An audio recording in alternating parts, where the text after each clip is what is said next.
Bienvenidos, bienvenidas, queridos y queridas amigas televidentes, a esta nueva emisión de su programa. En esta ocasión vamos a tener un invitado especial, muy especial.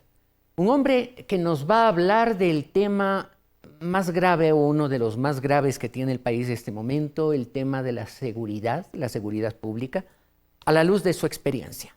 Ni más ni menos que el general Juan Ruales Almeida, una de las más vastas, amplias y conocidas trayectorias dentro del servicio público y concretamente dentro de la Policía Nacional, con quien vamos a dialogar al respecto, no solamente para análisis, sino también para entender qué sí debemos hacer y qué no debemos hacer, tanto como colectividad, como también como ciudadanos.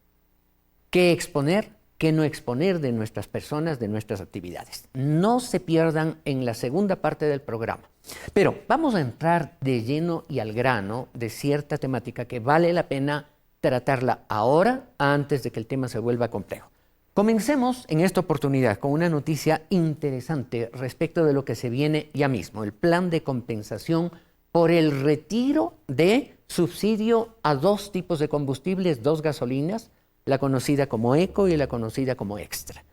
Esto se viene a la luz del compromiso que ya está establecido con el Fondo Monetario Internacional, pero como lo hemos dicho varias veces en este programa, no necesitábamos tener un compromiso con el Fondo Monetario para enrumbar esto que es de absoluta necesidad. Veamos cómo trató este tema, cortesía de Teleamazonas.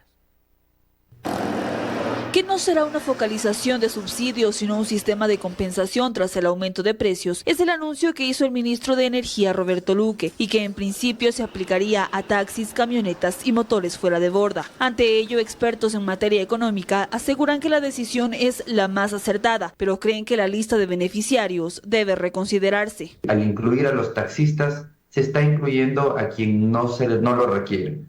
En el caso del taxismo, lo que hay que permitir es que la tarifa la fije el mercado, que sea en función de la oferta y la demanda. La eliminación de subsidios se aplicará exclusivamente para las gasolinas Extra y Ecopaís, mientras que el diésel mantendrá su precio según lo anunciado por el presidente. Lo que realmente cuesta cada galón de Extra es $3.05 y de Ecopaís $3.26, pero en el mercado internacional sobrepasa los $5. Ambos aspectos deberán considerarse, dicen, para establecer un nuevo valor. Esto significa poner un precio variable en función del costo de producción, el costo de importación, lo cual significará fluctuación. También va a complejizar la entrega de la compensación. Según el Ministerio de Economía, la eliminación de los subsidios le permitiría al país obtener más de $550 millones al año, recursos que los expertos consideran deberían destinarse para cubrir necesidades urgentes. Más del 50% del subsidio a los combustibles va al quintil más rico de la población y hemos destinado más de $60.000 millones a subsidiar vehículos, cuando ese dinero debemos haberlo usado para educar a las futuras generaciones, para la salud. Porque deberíamos también tener una compensación, no una compensación económica como tal, sino el empleo, el acceso al crédito. De los 3.200 millones destinados a subsidiar combustibles, el 79% corresponde a diésel y gas. De allí que ambos expertos aseguran que establecer una focalización también a este sector deberá considerarse en un segundo momento. Déjenme exponer, no quiero hacer un comentario inmediato de esta noticia, solamente destacar aspectos que son importantes. En primer lugar, el dar la cara, como da la cara, este buen ministro, y hay que reconocerlo, no tengo el gusto de conocerlo personalmente, pero Roberto Luque es un gran comunicador. Yo diría tal vez el único de los comunicadores de todo el gabinete, el ministro encargado de Energía. Está hablando claro, está hablando en corto, y eso es lo que el país necesita, pero está hablando sobre todo con cifras y con verdad. La verdad nos hace libres. Examinemos esto que se viene, porque estamos hablando de que, quitando el subsidio a las dos gasolinas, la Extra y el Ecopaís, el ahorro para las cuentas fiscales será de alrededor de $600 millones. Examinemos ese ahorro, ¿sí? Que si no se lo hace, es un gasto. Y es un gasto que, como lo dijo uno de los expertos analistas que fue entrevistado, es un gasto que no beneficia a los más pobres, beneficia a la clase pudiente, a la que tiene un auto, a la que tiene un vehículo. no va hacia los pobres, va hacia la gente que sí tiene el medio.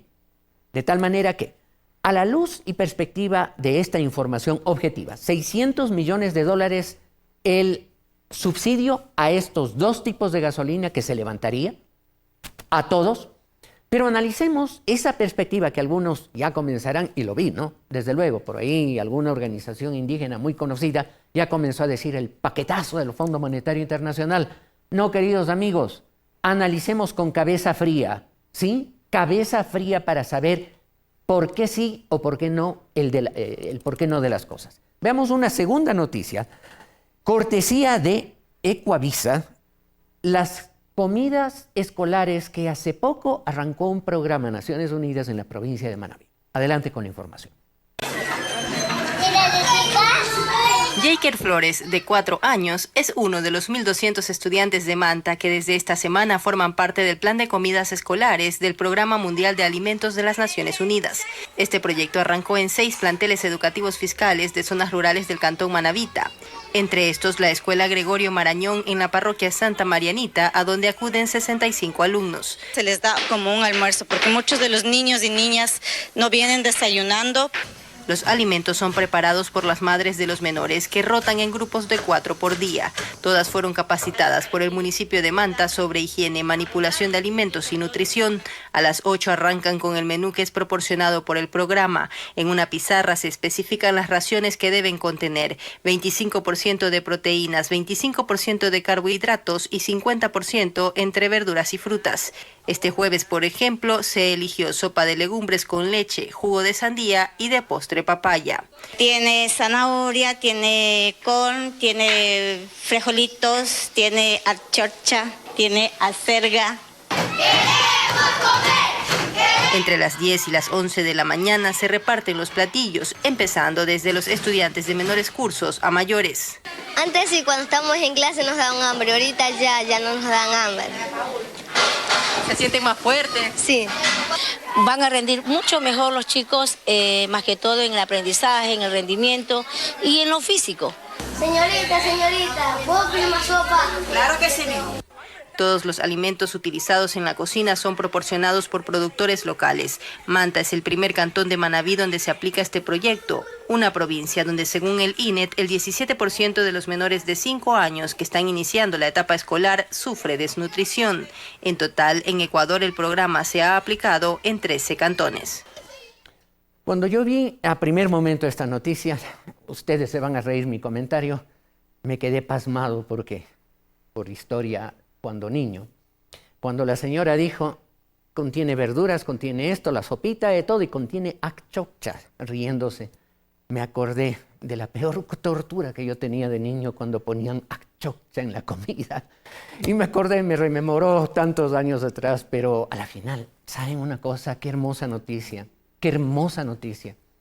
Pero hay que ir más allá de que esos niños contentos estaban comiendo una sopita que a lo mejor no tienen la posibilidad sus padres de ofrecerle todos los días. Porque ¿saben algo, queridos amigos? El 30% de los niños, especialmente en sectores rurales, en sectores de campo, el 30% de los niños, y en 2 provincias del Ecuador, una de ellas Chimborazo, más que el 30%, esos niños no tienen para comer. Están desnutridos, no tienen la comida suficiente para desarrollarse sanos. ¿No les duele eso? ¿No duele al país? ¿No duele al país que por subsidios a los combustibles en todos estos años hayamos empleado del poco dinero que tiene el país, hayamos empleado 60.000 millones de dólares que se quemaron, literalmente, se quemaron? Como si cogiéramos los billetes, los hacemos como un tabaco, los enrollamos, lo prendemos y nos lo fumamos, porque además hacemos humo y contamina. Pero yo fui más allá. El valor que Naciones Unidas da por año en este programa para que cada niño tenga su porción de comida en la escuelita, divida usted lo que se quitaría de subsidio de las 2 gasolinas, alrededor de 600 millones de dólares, divida para el el valor de una ración año-niño de este programa de Naciones Unidas y usted tiene la información. Alrededor de 290,000 chiquituras, 290,000 criaturitas comerían en el año con lo que los demás utilizamos teniendo el medio para no necesitarlo. ¿Saben algo? Los subsidios son una enfermedad en la economía del país porque han privilegiado a unos en desmedro de los más necesitados.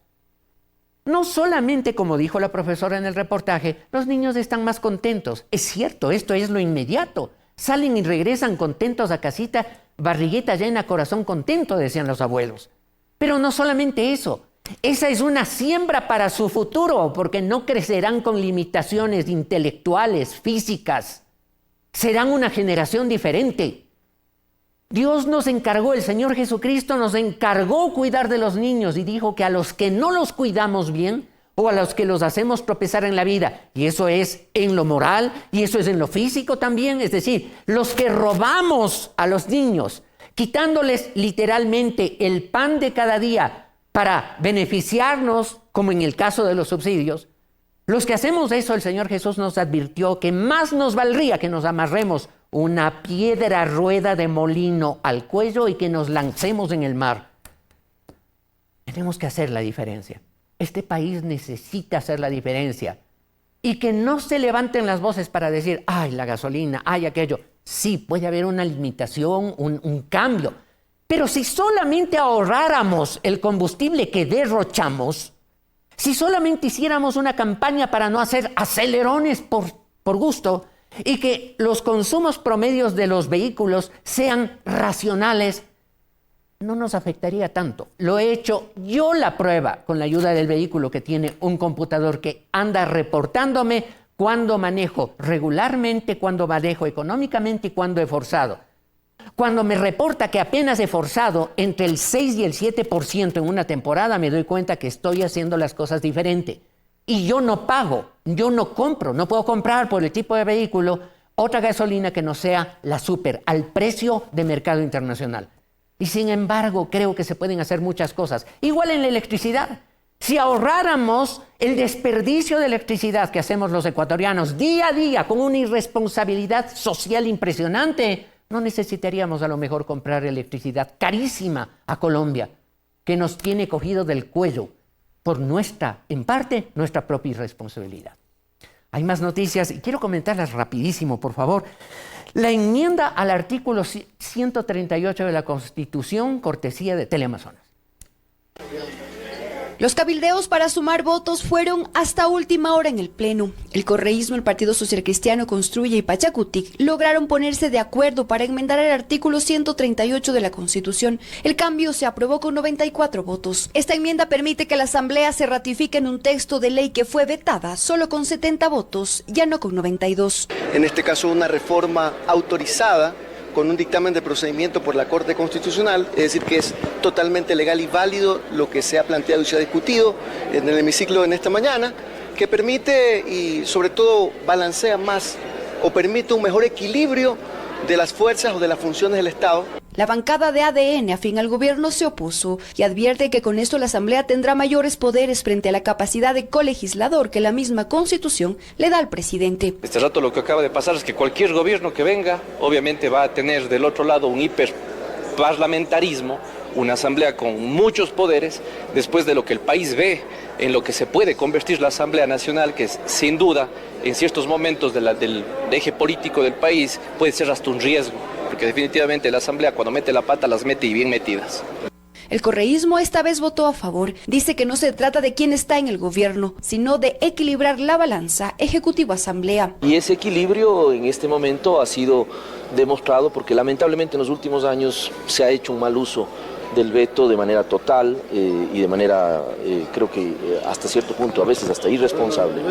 Esta enmienda se pondrá en vigencia una vez que sea publicada en el registro oficial. No necesita pasar por las urnas al no ser una reforma parcial. Lo establece esta ley. Este cambio se aprueba 4 años después. Tema que seguramente será vetado completamente por el presidente de la República. Punto. Pero este tema, junto con otro cuya noticia la vamos a analizar a continuación, reflejan un mismo síntoma, una misma enfermedad en el país. ¿Se acuerdan que lo hemos dicho a propósito de otros temas también, como por ejemplo, elección de jueces para la Corte Nacional de Justicia? ¿Recuerdan ustedes que el tema fue la desinstitucionalización del país? Veamos la siguiente noticia, cortesía de Teleamazonas, y analizamos el síntoma común de las dos. Adelante. El gobierno busca los caminos para evitar a toda costa que el presidente Daniel Noboa deba encargar a la vicepresidenta Verónica Abad su cargo durante la campaña electoral en el 2025.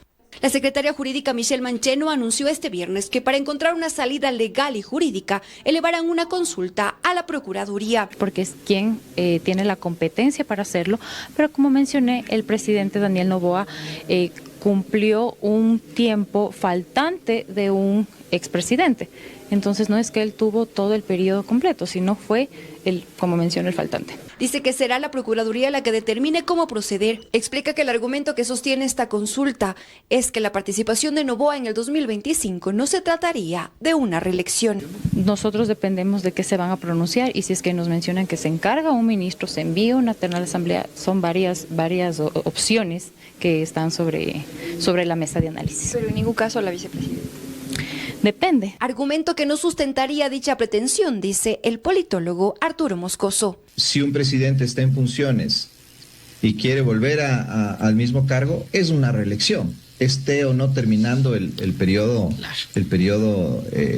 presidencial anterior, ¿no? O sea, si un animal tiene patas palmípedas y dice cuacuá, es un pato, ¿no? Si parece pato, es un pato. Entonces, no sé por qué le dan tantas vueltas al tema. El constitucionalista Emilio Suárez recuerda que la norma es clara y que si Noboa busca ser candidato, el Código de la Democracia no le permite hacer campaña si ostenta un cargo público y peor, aún estando en funciones. Dice que el presidente incluso podría incurrir en una infracción electoral. El Código de la Democracia establece con claridad esta regla de la licencia para efectos de que todos los candidatos concursen o participen en igualdad de condiciones. La secretaria jurídica no dio fecha en la que enviarán la consulta a la Procuraduría.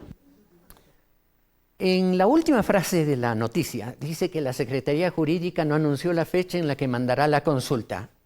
24 horas después nos encontramos que la consulta ya estaba 11 días entregada al Procurador General del Estado.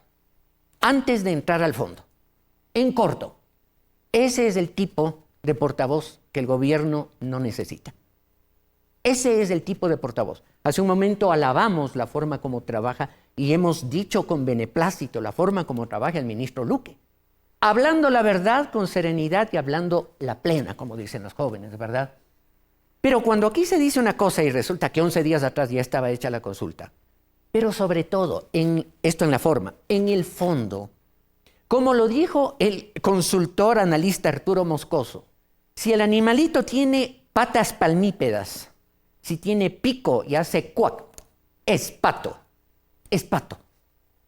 Si hoy tal persona ejerce la presidencia de la República y fue electo hace 6 meses para que esté en ese cargo, ¿verdad? Fue electo. Si quiere continuar ejerciendo la presidencia de la República, tiene que mediar un mecanismo que nuevamente será electo, por lo tanto es una elección. No hay vuelta que darle. El animalito que hace cuac es pato. Y el que es presidente y quiere volver a hacerlo, está entrando a la opción de una reelección. Punto. No manipulemos la institucionalidad del país preguntando al Procurador General del Estado y el Procurador le pregunta al Consejo Nacional Electoral, a la Corte Constitucional. Señores, las reglas que están marcadas en las normas, en la ley, son las que tenemos que seguir los ecuatorianos y aprender a seguir, a hacer de la obediencia, del acatamiento a la ley una virtud. La Biblia dice, un pueblo, sin visión, sin profecía, es la palabra griega original, pero en ese sentido la palabra griega dice visión, es decir, mentalidad, entendimiento del horizonte de las cosas. Un pueblo sin visión es un pueblo que bien rápido se desenfrena y cada quien emprende por su lado. Pero a continuación de coma dice, mas el que guarda la ley es bienaventurado. Bienaventurados aquellos que aunque no me guste, pero obedezco la ley. ¿Saben ustedes por qué? Porque cuando ven que yo, aunque no me guste, obedezco la ley, mi obediencia no solamente es una garantía para que me vaya bien a mí, sino que también es una garantía para que mi vecino entienda que mi disciplina es un bien y una garantía para él. Todos comenzamos a garantizarnos, nadie ocupa el espacio de otro, nadie le empuja al resto indebidamente. Si no hacemos de la obediencia a la ley una virtud, apliquémoslo en otro tema. Si hacemos de la ley una obediencia, una virtud, simplemente desaparecería prácticamente el 100% de las infracciones de tránsito y los accidentes de tránsito se limitarían a circunstancias mecánicas, porque cuando yo veo una línea recta continua, no me cambio de carril. Cuando hay una línea alterna, una línea cortada, entrecortada, ahí sí puedo hacerlo. Y el que viene detrás mío o al costado sabe que yo voy a mantener la línea, que no voy a hacer maniobras bruscas. En el tránsito, en la política, en la economía. El que guarda la ley, dice la Biblia, es bienaventurado. Hagamos, ecuatorianos, especialmente cristianos, hagamos de esto una virtud. La virtud de entregar a Dios nuestra obediencia. Sométase todas las personas a las autoridades, porque no hay autoridad sino de parte de Dios. Y no quiere decir que fulano, que Hitler, que Nerón, ellos fueron elegidos por Dios. No, fueron elegidos por hombres, puestos por hombres. Pero el canal de autoridad, llámese monarquía, llámese democracia, fue establecido por Dios como autoridad para que no hagamos y no vivamos como en la época de las cavernas, en donde para conseguir algo, si tengo que matar, mato a gente, pues por supuesto. Esa es la virtud que la democracia exige para que funcione. Hagamos de ello un propósito, porque no solamente estamos agradando a hombres, no solamente nos estamos evitando problemas a nivel de humano, sino que estamos agradando a Dios con nuestra conducta. Hasta aquí, punto el comentario. Les invito, luego de esta presentación de nuestro invitado, de la semblanza de nuestro invitado, el general Juan Ruales Almeida, quiero invitarles a un diálogo que va a ser extremadamente útil incluso para nuestro desenvolvimiento personal en este medio de seguridad o de inseguridad. Adelante con la semblanza.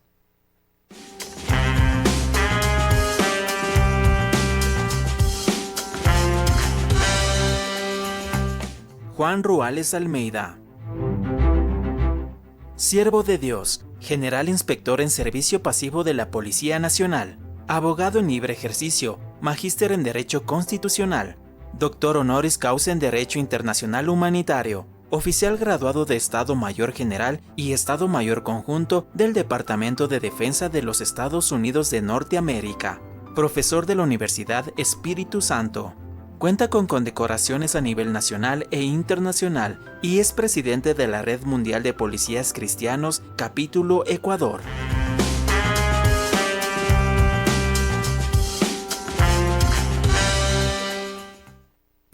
Quiero dar la bienvenida a nuestro invitado. Ustedes acaban de ver la semblanza, una trayectoria, una carrera envidiable. Le preguntaba hace un momento, off the record, general inspector es el máximo grado al que han llegado en la policía. Pocas personas, poquísimas personas. Una carrera brillante, hoy abogado, profesor universitario, abogado en el área constitucional, derechos humanos. General, bienvenido a nuestro programa, es un privilegio tenerlo con nosotros, Dios lo bendiga. Y quiero consultarle algo, ¿no? Esa carrera total, ¿de cuántos años fue? Desde que comenzó en la escuela de policía, me imagino. Muchísimas gracias, doctor. Un saludo cordial a todas las personas que nos miran, nos escuchan en estos momentos. Bueno, la trayectoria es de 37 años al servicio del pueblo ecuatoriano. Creo que inicié de muy joven, prácticamente a los 16 años, y terminé también joven, creo, para poder seguir sirviendo, y siempre tengo el deseo de que en cualquier momento pueda servir a la comunidad como así lo hice durante 37 años. ¿Y de dónde surgió esto de querer ser policía? Eso de querer ser policía, en mi pueblo había... ¿Cuál es ese pueblo? Es de Yaruquíes, en la provincia del Chimborazo, en Riobamba. Había un policía que tenía mucha prestancia, era elegante, era sobrio en su proceder. Y lo que me llamaba la atención era que la gente con la que se comunicaba le obedecía, le hacía caso las cosas que él manifestaba. Entonces por ahí surgió algo de querer ser policía, pero mi deseo era ser médico en primera instancia. Pero bueno, después cogí esta carrera maravillosa de ser un policía. ¿Alguien le aconsejó de alguna manera para que desista de ser médico y escoja ser policía? A veces las situaciones económicas no son las mejores y por esa razón creo que tomé la opción por el poco tiempo que había que capacitarse, eran 3 años en aquel entonces, y opté por la segunda profesión que a mí me gustaba. Cuando cadete. ¿Qué experiencias, cuando uno le pregunta, a ver, cuénteme algo del general Ruales cuando cadete que le marcó, que le dejó un recuerdo grato o tal vez alguno ingrato, ¿no? Por supuesto. Muchos recuerdos gratos, y yo tengo que ser agradecido de los instructores que me formaron en la escuela de policía, en donde se inculcaba valores éticos, valores morales, que siempre quedaron sembrados, creo que en la gran mayoría de mis compañeros. El ser policía, decían que era un apostolado, y eso fue lo que tratamos de hacer a lo largo de nuestras carreras. Algo que me marcó es de que yo tenía ya una familia en aquel entonces, tenía un hijo, tenía a mi esposa, y realmente fue muy duro para mí el estar en la escuela de policía en internado y tener una familia afuera. ¿Usted se casó muy joven entonces? No era casado, tengo que serle sincero, no era casado, tenía un hijo y con mi esposa estoy desde los 11 años y para mí ha sido una cosa maravillosa. Pongamos ahí un estate quieto porque en el curso de la entrevista vamos a abordar algo que ocurrió en la vida del general Ruales. Hay algo que vale la pena marcar y le agradezco su sinceridad. En la época no tenían los criterios, los principios, la estructura de valores, las definiciones, por último, las definiciones que hoy las tiene. Y resulta duro ser alumno. ¿Les pagaban algo para estar en la academia y con eso sostener el hogar en parte o no? No. Había un socorro que era bastante limitado, pero de todas maneras ayudaba, ¿no? Claro, por supuesto. Mi esposa trabajaba. Ella trabajaba desde muy joven. Impresionante todo esto. Realmente algunas personas dicen, caramba, mi vida no fue tan difícil como la de otras personas, pero ahí está. Muy bien, entonces, arranca el subteniente, ¿y a dónde le destinan en primer término? Me destinan a Manabí y desde ahí empiezo una lucha contra la criminalidad de este país. Me nombran como jefe de investigaciones de Manta y obviamente ahí empecé a la lucha frontal contra la delincuencia, de la cual uno se va aprendiendo a medida que va pasando el tiempo. Luego me llevaron a una unidad que querían formar. Tengo el agrado de haber sido uno de los fundadores del Grupo de Intervención y Rescate de la Policía. En el cual participó un conocido nuestro, con toda seguridad, el coronel Valerí Carmona. Así es. Valerí Carmona fue uno de los instructores que formó a un grupo especial aquí en el Ecuador, y de ahí prácticamente nace el Grupo de Intervención y Rescate. Así es. Hay un tema en común. Mire ustedes cómo salen las cosas. Nunca hablamos de esto, ¿verdad? A pesar de que hemos tratado algunas ocasiones, pero yo era cónsul y en un momento dado se abrió la puerta del consulado, llegó un señor alto, fornido, distinguido. Dice el señor cónsul, le dije, sí, tome asiento. Vengo a pedirle una visa, yo soy tal persona, me trajo todos los papeles Y vi, era el delegado del gobierno francés, un policía de élite en Francia, ¿no? Un policía de élite. Fue jefe de seguridad del general Charles de Gaulle. Así es. Por más señas, además. Policía de élite. Él vino, me entregó los papeles, revisé, todo estaba en orden. Entonces le dije, bueno, como esta es una visa particular, no es una visa de ciudadano común y corriente, yo tengo que pedir autorización al Ministerio de Relaciones Exteriores en el Ecuador. Esto me tomará un par de días. En un par de días le entrego el pasaporte suyo visado. Volvió al par de días, se hizo una buena relación. Y de mi vieja vida, porque yo también soy antes de Cristo y después de Cristo, de mi vieja vida, quien me enseñó el manejo de armas y explosivos fue precisamente Valéry Carmona. Era muy bueno, era campeón europeo de tiro. Y además llevó a los cadetes ecuatorianos y a los policías ecuatorianos a ser campeones mundiales de tiro con pistola militar. Así es. Bueno, ahí estuve yo en ese equipo también. Usted fue parte del equipo. Sí, fui parte de ese equipo. Tuve la oportunidad de tener la formación con él y tuvimos muchos éxitos. En primera instancia, cuando fuimos a la primera competencia, no les llegamos ni a los pies de los tiradores. Pero él tenía el ímpetu, tenía el deseo de que los policías tienen que ser profesionales en el uso de las armas. Y nos empezó a instruir, nos capacitó muy bien. Llegamos a torneos nacionales, los ganamos, llegamos a torneos sudamericanos, los ganamos y finalmente tuvimos un torneo mundial en lo cual también como equipo quedamos campeones. Increíble, yo no conocía de estos detalles, anécdotas que me rememoran al coronel Valéry Carmona, qué gentil, qué amable, y yo tengo una en particular con él. Él siempre, alguna vez en una conversación, él me decía el valor de la obediencia. La confianza del soldado, del policía, en su jefe. Y él me rememoraba una toma de rehenes que había ocurrido en alguna ciudad de Francia. Él era parte de los policías rasos, digamos, en su época de formación. Y sabían que su jefe tenía serios problemas familiares, estaba pasando por una época difícil.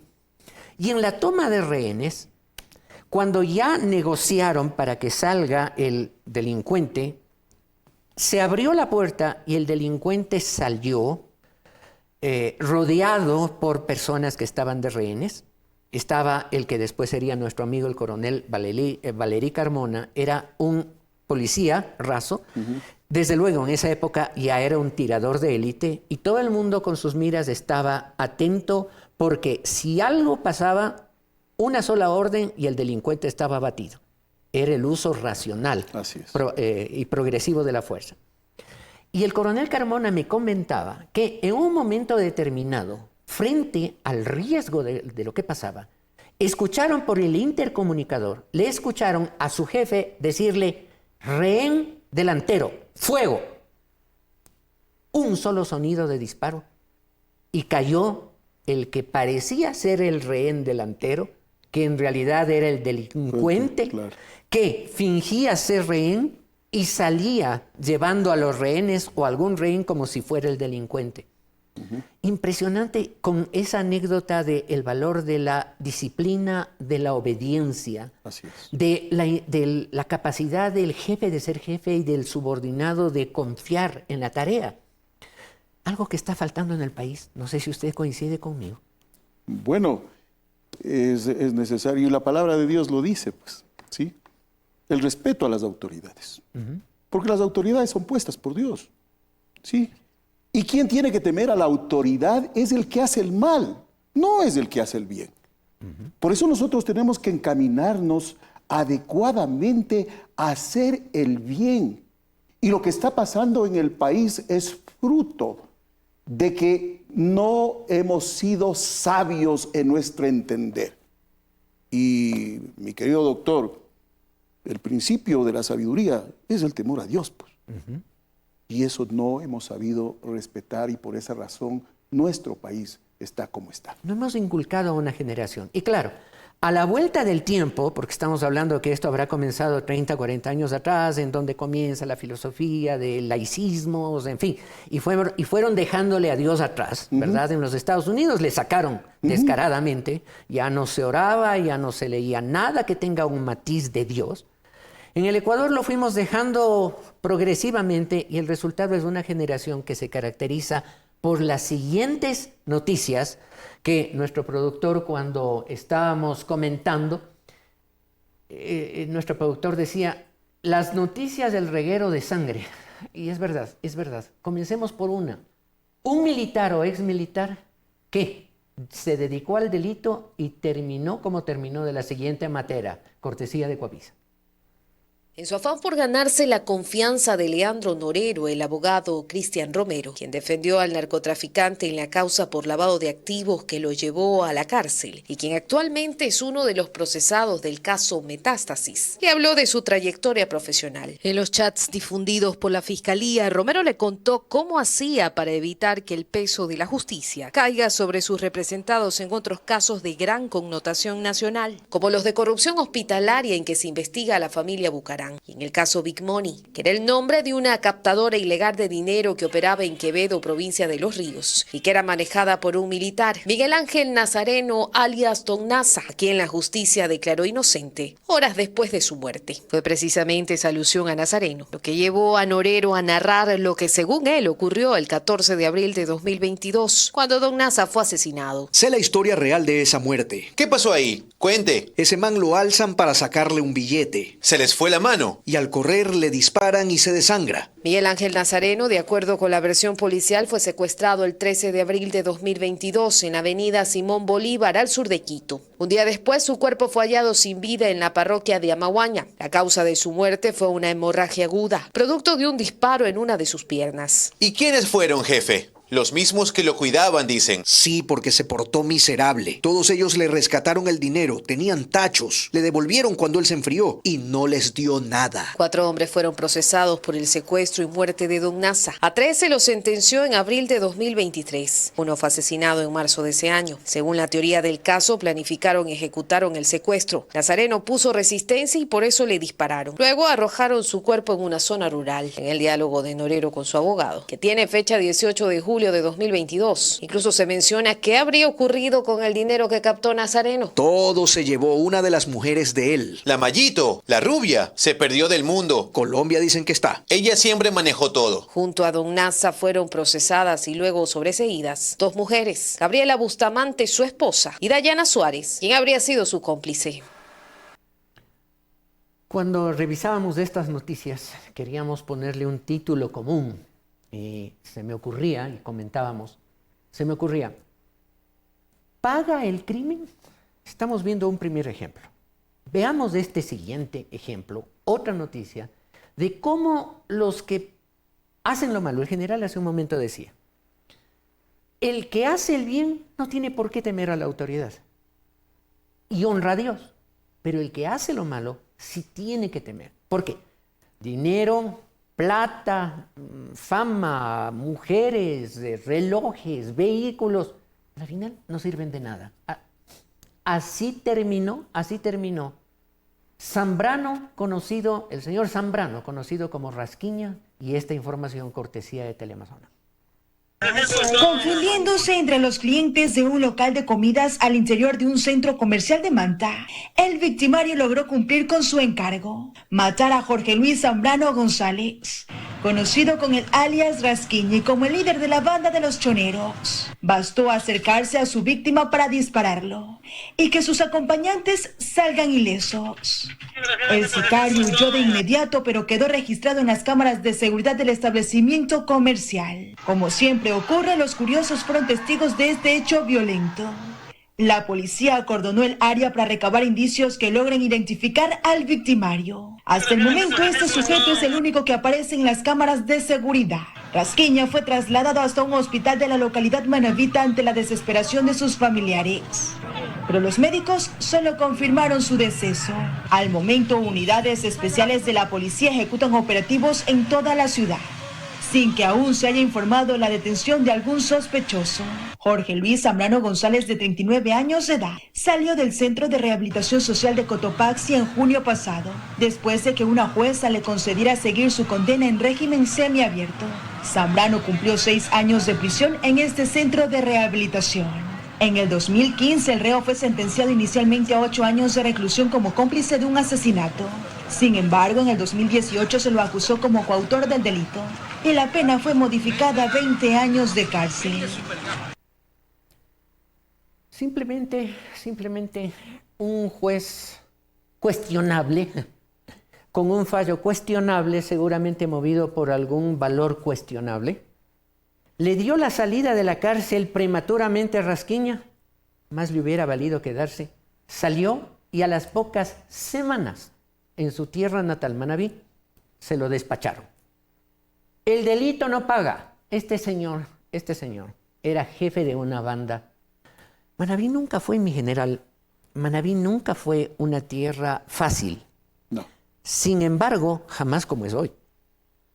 Usted, por la experiencia de haber comenzado precisamente su carrera en Manabí, ¿podría darnos una perspectiva de las diferencias? Yo creo que Manabí ha tenido épocas. Recuerdo claramente cuando recién me iniciaba como oficial de policía, había un delincuente contumaz, al quien se le apodaba el Cartucho García.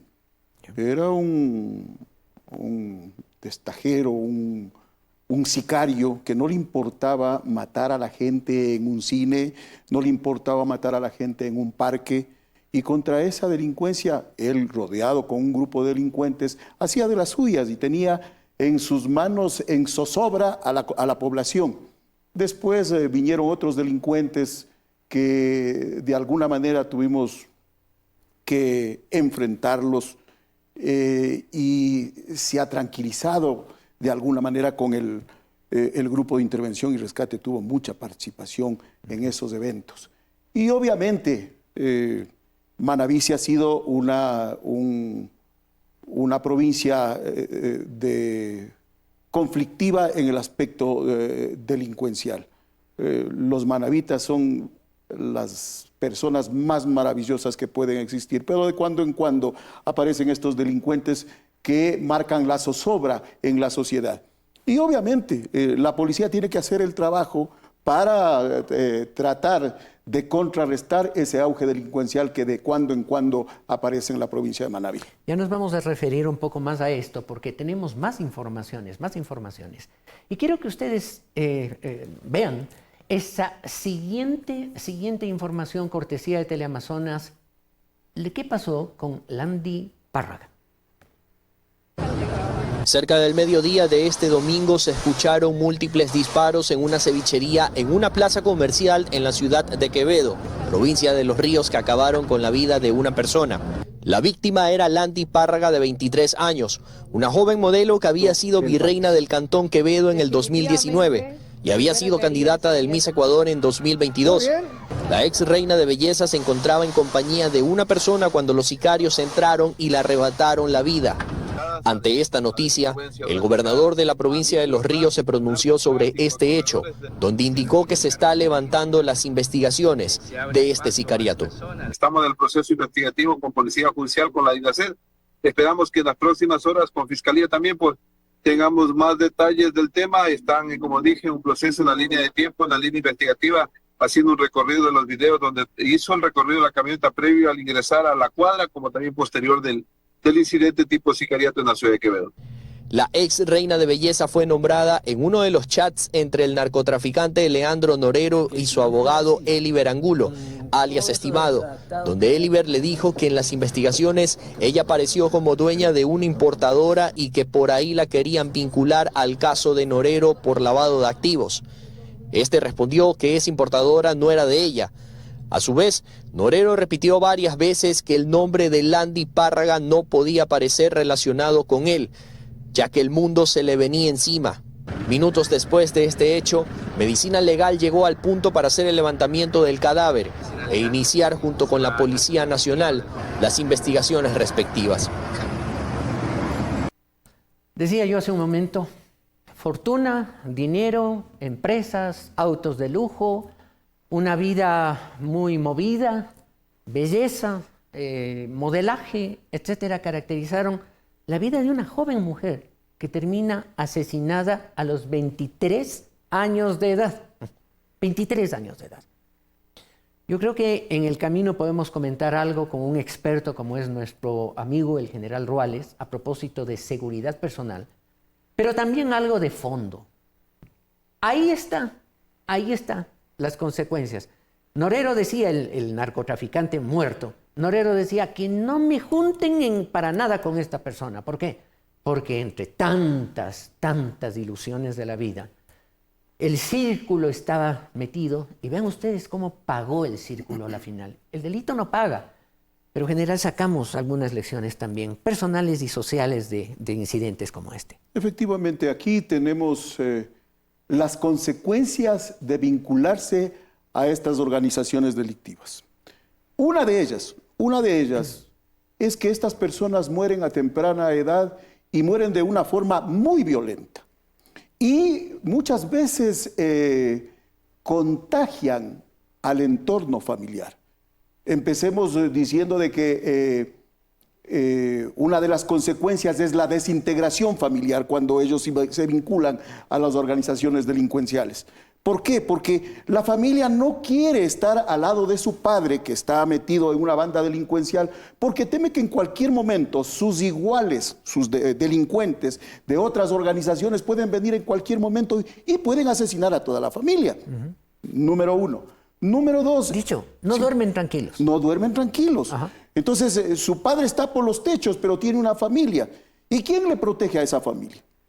No hay quien le proteja. Cuando vienen las otras organizaciones, pueden hacer presa a esa gente que prácticamente le está dejando en la indefensión. Uno de los principales problemas es la desintegración familiar. No quieren verle a su padre, a su hermano, a su hijo cerca de la casa porque temen por su vida y también temen por la vida de él.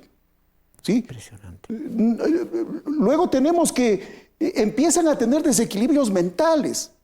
Estas personas que se vinculan al crimen organizado. ¿Por qué? Porque el hecho de estar continuamente con violencia, el hecho de estar continuamente huyendo de la policía, de sus enemigos, él tiene un delirio de persecución, no puede estar tranquilo en ninguna parte. No confía en nadie. No confía en nadie. Y obviamente la policía tiene que hacer el trabajo que corresponde.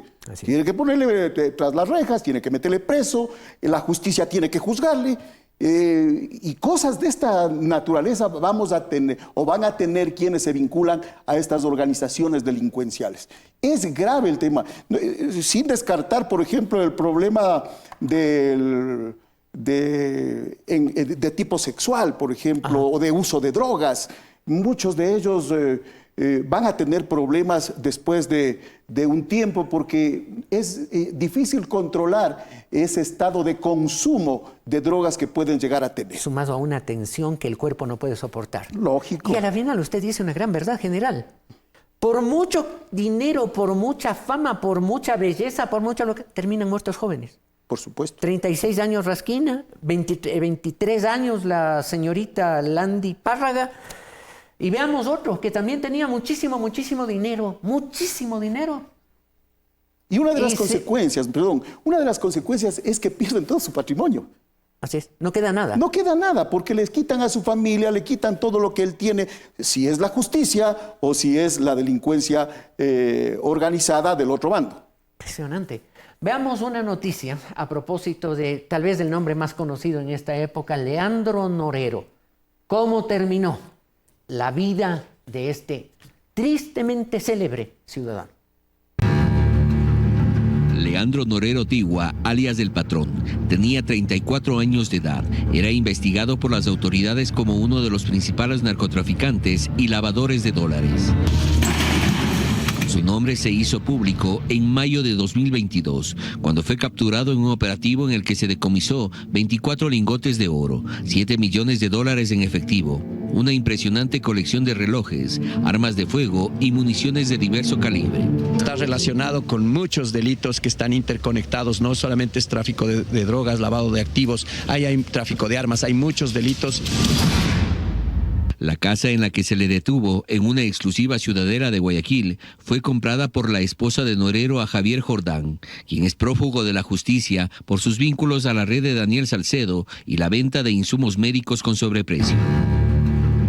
Pero el escándalo también salpicó al asambleísta de UNES, Ronnie Aliaga, quien fue fotografiado en una fiesta por el cumpleaños del prófugo Jordán en Miami. Además, Norero Tigua habría tenido nexo con el cartel mexicano Jalisco Nueva Generación, aliado de bandas delincuenciales en el país, hombre cercano a Rasquiña, y fue quien financió algunas de las masacres carcelarias en su disputa por el poder y territorio que dejó el líder de los choneros tras su muerte. En Perú, Leandro el Patrón aprovechó la pandemia del COVID para fingir su muerte y que se extinguiera una acción penal que se seguía en su contra por el delito de tráfico de drogas. En Ecuador enfrentó algunos procesos judiciales de los cuales salió bien librado. En 2009, como líder de los Nietas, emprendió un proceso de pacificación. De esa época quedan fotografías de Norero con el exministro Ricardo Patiño y el expresidente Rafael Correa. Pero solo hasta 2021 la policía comenzó a seguir la pista de Leandro Norero Tigua, cuando un video anónimo atribuido a la banda de los fantasmas lo sentenció a muerte. Aquí los fantasmas van a comenzar a hacer limpieza de tiguerones, lobos, lagartos, de los Samir y los Ben 10. Y sabemos que son un brazo armado de ti, Leandro. Así es como la policía dio con Norero Tigua y sus millonarios movimientos de dinero que no pudo justificar. En pocos años había pasado de una lavadora de carros a manejar varias empresas de automotores, alimentos, belleza y hasta de publicidad. Tras su detención fue trasladado a la cárcel de Cotopaxi. Según las autoridades, estaba en una área donde debía ser intocable. Así se respondió a este medio el 19 de septiembre. Se encuentra en la parte externa, se encuentra en un pabellón que le permite o que nos permite al SNAI, a Policía Nacional y a Fuerzas Armadas tener, digamos, la posibilidad de una intervención inmediata si es que hubiera algún atentado, que en este momento de ninguna manera ha sido el caso. Sin embargo, este 3 de octubre, un nuevo motín en la cárcel de Cotopaxi daba cuenta de lo contrario. El ciudadano Leandro Norero estaría entre las personas víctimas.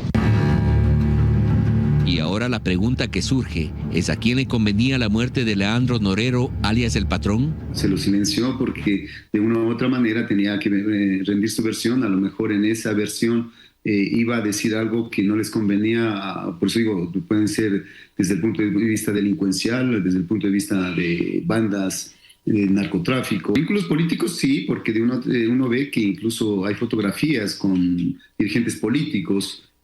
Son hipótesis, fotografías pueden relacionarlo o no, pero son fotografías. Pero también se habla de que él financió algunas campañas políticas, ¿no? Para muchos incluso hay la duda de que Norero realmente esté muerto o, una vez más, fingiendo su muerte. Gustavo Merino, TC Televisión. 34 años de vida, cuando normalmente los jóvenes comienzan su apogeo, el desarrollo de su profesión, ingeniero, médico, abogado, informático, cuando comienza la fuerza del desarrollo de una vida en orden y tranquila. Ese señor, con todos sus millones, el día que entraron a su casa había 24 lingotes de oro, 7 millones de dólares en efectivo que no le sirvieron para nada. Muerto. La familia sin nada. La familia acabada. El general nos decía a propósito de esto: así es el crimen. Y antes de volver a una opinión prácticamente final, porque el tiempo se nos viene encima en televisión, es impresionante, yo quiero pedir a todos ustedes que por favor leamos lo que dice el libro de la sabiduría máxima, la Biblia, el libro de Proverbios. Proverbios capítulo 1, versículos del 8 en adelante. Dice lo siguiente, es Dios hablando a través de una especie de diálogo de mamá. Oye, hijo mío, la instrucción de tu padre y no desprecies la dirección de tu madre. Porque adorno de gracia serán a tu cabeza y collares a tu cuello. Hijo mío, si los pecadores, los engañadores, los narcos, los delincuentes, los que te dicen que el delito paga, no. Si los pecadores te quisieren engañar, no consientas, no digas sí. Si dijeren, ven con nosotros, hagamos cosas, acechanzas para derramar sangre, sicarios, ladrones, narcotraficantes, acechemos sin motivo al inocente, los tragaremos vivos, fácil, fácil, como el infierno, como traga el infierno, como el Seol, y enteros como los que caen en una quebrada, en un abismo, hallaremos riquezas, lingotes de oro, vehículos, mujeres, viajes, Hallaremos riquezas de toda clase. Llenaremos nuestras casas de despojos de lo que hemos robado, de lo que hemos asaltado. Echa tu suerte, ven con nosotros. Tengamos todos una bolsa. Y el consejo dice, hijo mío, no andes en camino con ellos. Aparta tu pie de sus veredas, porque sus pies corren hacia el mal y van presurosos a derramar sangre. Porque en vano se tenderá la red ante los ojos de cualquier ave, de toda ave. Pero ellos a su propia vida ponen acechanzas y a sus almas tienden lazo, es decir, no ven las redes que se les vienen, el futuro que se les viene. Mueren temprano, mueren sin ningún beneficio. Tales son las sendas, dice la Biblia y concluye, de todo el que es dado a la codicia, la cual quita la vida de sus poseedores. Así de claro y de directo. General, nos quedan pocos minutos. Solamente yo quisiera agregar de mi propio consumo lo que dice el libro de Gálatas. No nos equivoquemos, lo que el hombre sembrare, eso mismo cosechará. Así es. Nos quedan 3 minutos de programa, son enteramente suyos, mi querido y apreciado general de la República, hombre de Dios además. Hoy sí, Amén. Hombre de Dios. Bueno, quisiera hacer una reflexión respecto a las fotografías, especialmente que han sido motivo de publicación en varios medios de comunicación. Una de esas fotografías en la que también estoy con Norero, fueron tomadas cuando se estaba haciendo el proceso de pacificación con las pandillas. Este muchacho tenía 16 años. Obviamente, como el presidente se tomó, como los ministros se tomaron, a mí me pidieron que me tomara una fotografía con él y yo accedí. Porque usted era parte de las autoridades que estaban tratando de desarrollar eso. El presidente me invitó a que forme parte de las autoridades que iban a estar en ese proceso de negociación. Fue un almuerzo en concreto. Pero este muchacho era la mascota que tenían los nietos para presentarle. Tenía apenas 16 años en aquel entonces. Estaba vinculado a esta pandilla que eran los nietas, pero el contagio de esa delincuencia hizo que finalmente termine como ha terminado.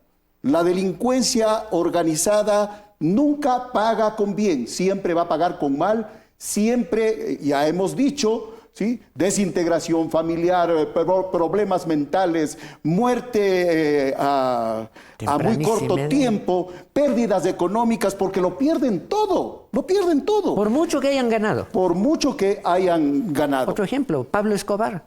Más multimillonario que Pablo Escobar en Colombia y terminó muerto en un tejado. Y ojo en este aspecto, hay una marginación a estas personas y a sus familias, ¿sí? Porque dicen, este es hija de tal persona, este es hijo de tal, y no les permiten muchas veces, tienen una estigmatización y tienen un rechazo prácticamente a estas personas. Mi general, nos quedan 30 segundos.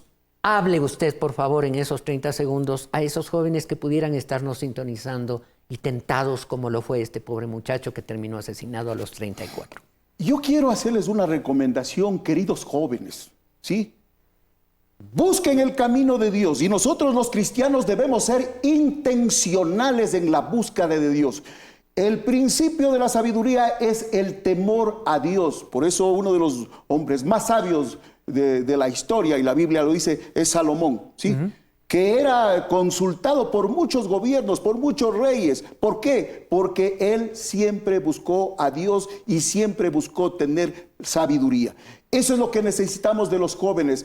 Y padres, no dejen que sus hijos hagan lo que les venga en gana. Necesitamos un control, inculcar principios y valores.